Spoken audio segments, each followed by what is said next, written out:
This year, the National Disaster Prevention and Preparedness Month's theme is aptly titled, Disaster Preparedness Starts with You. Let's prepare together. It is a national call to action.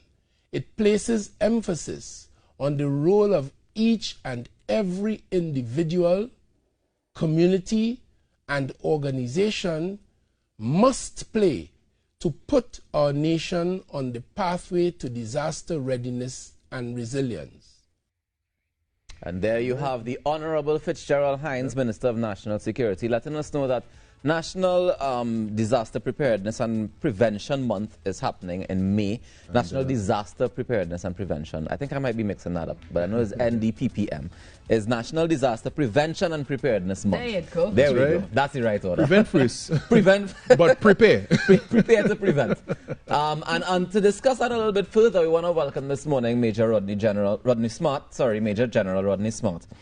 the Now Morning Show. Good morning, sir. He's the CEO of the OPM and the chairman of NDPPC. Good morning. Good morning, Rockers. Good morning, Kerry. Good morning, Anchor. Good morning. Thanks very much for having me. Good morning to Trinidad and Tobago and your listening and viewing audience. Thanks for being with us again. All right. So the ODPM is celebrating or giving us this National Preparedness and Prevention Month. And we have a lot of information that we want to get. But first of all, why me? And if I can start by saying, and I'm just using the words you said, the ODPM is, and I want to say that the ODPM is coordinating a number of agencies, government agencies, private sector agencies. We're taking an all-of-society approach in developing this National Disaster Prevention and Preparedness Month. It's a bit of a tongue twister, but just remember, prevention comes before preparedness, right? Right. Yes, so why May?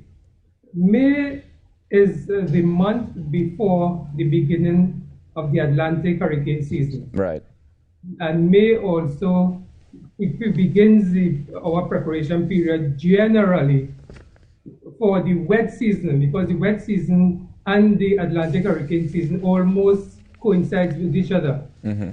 And what the government decided, the cabinet decided that what they're going to do is bring focus to prevention and preparedness to disaster, understanding what we were seeing in the Caribbean and what was happening close at home, and the whole idea of the pandemic as well. So how do we bring Trinidad and Tobago focusing on disaster prevention and preparedness? So May is significant because of that, but I will also say it is ready to bring focus, but we understand that national prevention and preparedness is an all-year-round activity. Right. So we don't want to miss that point, but we just bring in focus in May, in preparation for June, the start of this season. Of course. Now, can you tell us some of the types of hazards and disasters that that you guys will be focusing on this year in particular? Right. So, Trinidad and Tobago, we like to say that we must prepare for a multi-hazard environment. And right now, the main focus of our country is on the COVID-19 pandemic. Right. But as you would have recognized, while here in Trinidad and Tobago, we're focusing on that, in St. Vincent and the Grenadines, they also had to treat with the eruption of the volcano. Yeah. So we want our society to understand that hazards converge. So while here in Trinidad and Tobago, the pandemic is the main thing now, we don't know if next month, God forbid, we're going to have to be dealing with a hurricane. Right. We don't know if we're going to have to be dealing with some other issue. Trinidad and Tobago as well is one of the Caribbean islands, few Caribbean islands with a strong energy sector base. And we have, recently we would have recalled the situation in Naikwan, right? Yeah.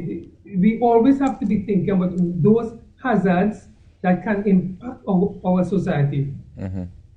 So it is looking at health, it is looking at accidents, it is looking at the whole challenge we are now having with rising sea levels and our coasts are eroding. So all these hazards, and we want to bring people's attention to the fact that they are all converging.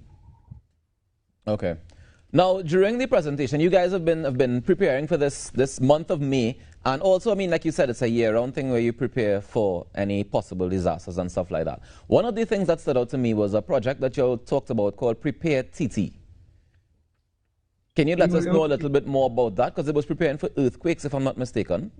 Right. So earthquakes is another one of the hazards we always like to keep people's mind focused on. Right. Because we are in an active zone for earthquakes, unlike some other countries in the Caribbean. Yeah. And Prepared TT is an urban preparation model where we begin with the city of Port of Spain and preparing Port of Spain, going through the science so that at the end of the day, we will begin reducing the risk that Port of Spain face.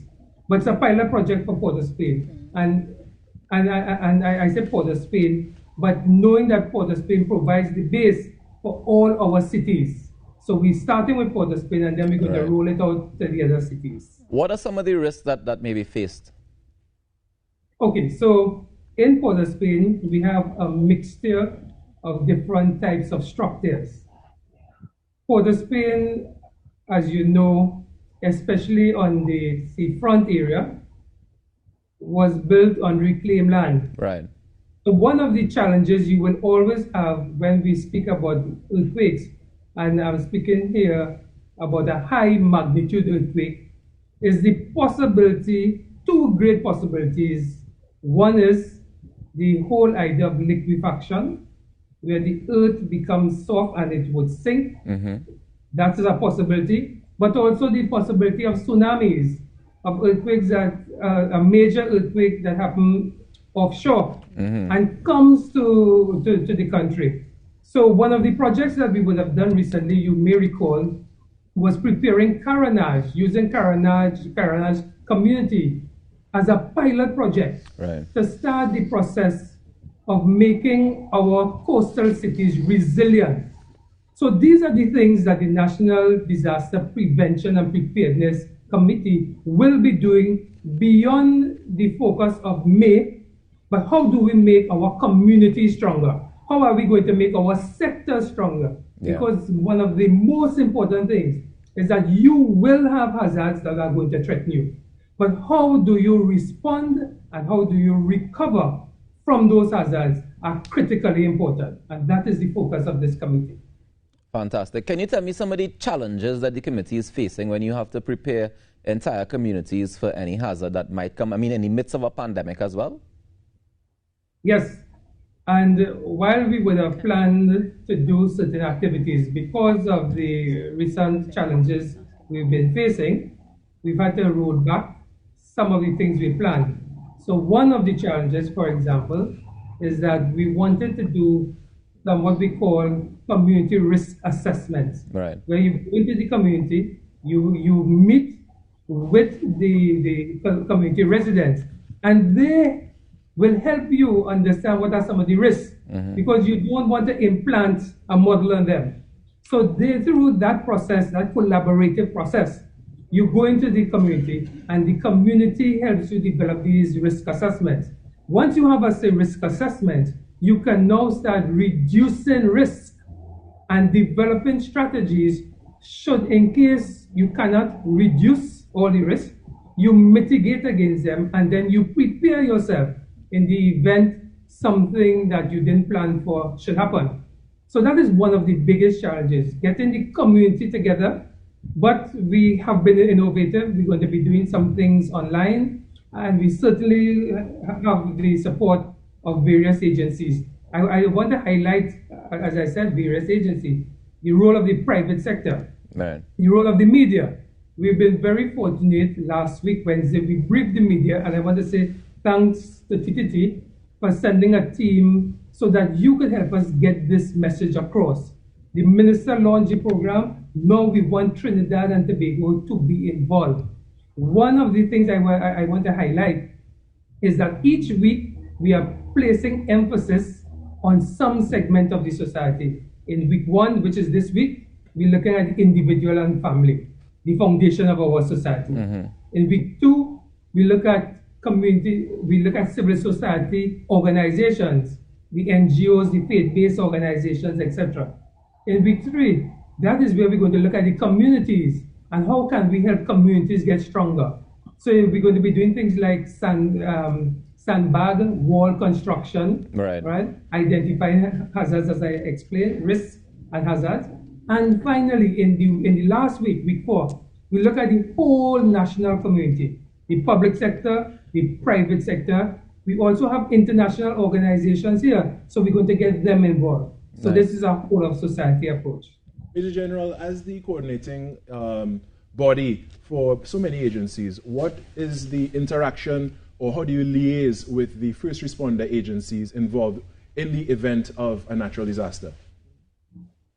And I'll share with you, in developing the concept of the National Disaster Prevention and Preparedness Month, principal in that grouping were the first responder agencies, because you can't imagine going ahead in doing such a program without their input.